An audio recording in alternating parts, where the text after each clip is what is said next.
Greetings everyone, Tim Anderson here, aka Renfell, and welcome to the latest episode of the Lotro Cooking in Real Life series, where I take recipes either inspired by the Lord of the Rings Online MMORPG or the Lord of the Rings books, and I make them here in the home kitchen and share them with you on YouTube and over on Patreon. Today's episode is mushroom soup. Now, my version of mushroom soup is a little different, as you'll see in the photo here. I've got some greens in there too, so there's a little bit of different things, some secret ingredients. Hopefully you'll enjoy it. Big thing to remind everybody is if you haven't already done so, make sure to subscribe to this channel and hit the bell icon so that you get updates when future episodes go live. We usually do these every 2 weeks on Wednesdays. There's a lot of videos in this series, so don't forget to check out the Lotro Cooking in Real Life series playlist here on YouTube. And of course, don't forget to check out the link below to go over to the Patreon page where you can get the full recipe and all the behind the scenes photos of the recipe being cooked and prepared. So hopefully you're all ready to sink your teeth into, or I guess I should rather say, sip some soup. In this episode, let's dive in and I'll show you how I made my version of mushroom soup for this episode in the series. Okay everybody, today we're doing mushroom soup and I've got most of my staple ingredients here. We've got mushrooms, cilantro, spinach, onions, some garlic. You can't see it at the moment, there's some cream cheese in the back, and I'm going to be doing some caldo de res or caldo de pollo or chicken broth or beef broth. I believe I'm going to be using beef broth today. It's just a personal preference. I'm not going to show you the chopping and all that other stuff because that's the boring part. We're going to get into the action as soon as I get all this ready to go, so stick around. Alright, in order to get started, we're going to need something to grease up that pan. Now, I just like to use a healthy dollop of bacon grease.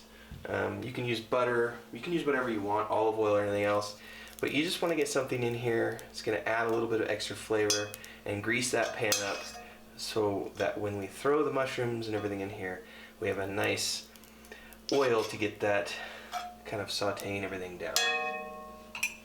Alright, the next step is to just get all your veggies in here. So I've got all my mushrooms pre-chopped. I've also got onions and garlic in here. We're just going to get it all in the pan.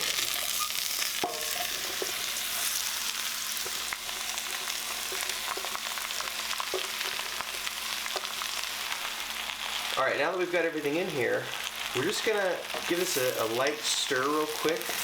Now, we've got a lot of stuff in here, but you got to remember with mushrooms, they are all going to reduce down. So don't stress about having a full pan. The point here is you're going to reduce all this down, and we're kind of going to just saute / cook these. I say saute, there's way too many in here to saute. But we're going to get all these mixed up, get all these cooked, and reduced down in size. This is a process that's going to take a little while, so don't be afraid to sit here. You're going to be here a little bit. Get all this ready. Alright, as you can see, this has all been reduced down nicely after about 15 minutes. And we're still not quite done yet. Obviously, we still got to do the rest of the veggies, which we're going to add now. And the point of all of this is we want to just get this all reduced down and softened so that we can then liquefy it all for the soup. Now this can make a mess, so just kind of get all this in here. And again, don't worry about your pan being full, because it's all going to reduce down. So we're going to keep cooking this probably another 15 minutes or so until all of this is reduced down as well, and then we're going to start getting everything blended and ready for the soup. Alright, now the next step of this is to blend everything. There's a couple of ways you can do that. If you have an immersion blender, you can just blend everything in here, or you can do like what I'm going to do, is I'm about to scoop and put things into the blender bowl and get everything blended up. Now, as far as the liquid goes, this is where you have two options. You can either use your chicken broth / beef broth and blend, or you can just use regular water and then get it back into the pan and then add your bouillon cubes. So it just depends on how you want to do things. Alright, now it's time to add this liquefied yumminess back into the pan.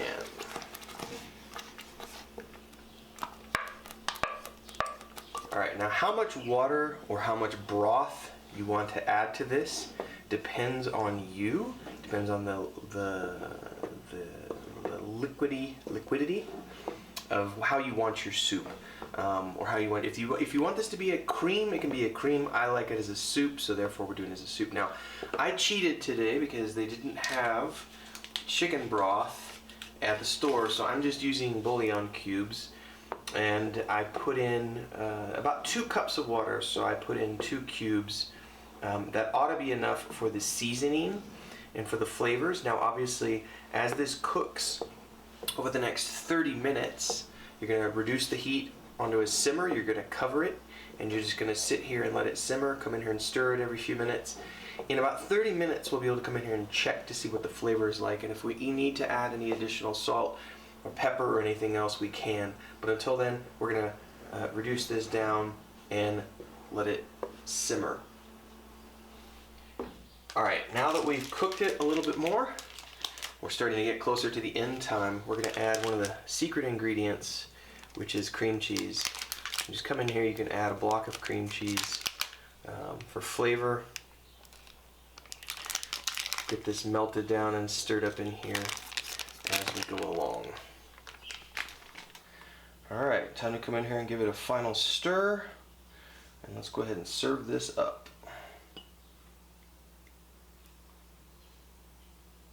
Alright everybody, it is now time to dive into the final results here with mushroom soup. Now, you can have yours with toast. I like mine just with a hunk of fresh bread. This is a recipe that can be a side to many things, or it can be a recipe in and of itself.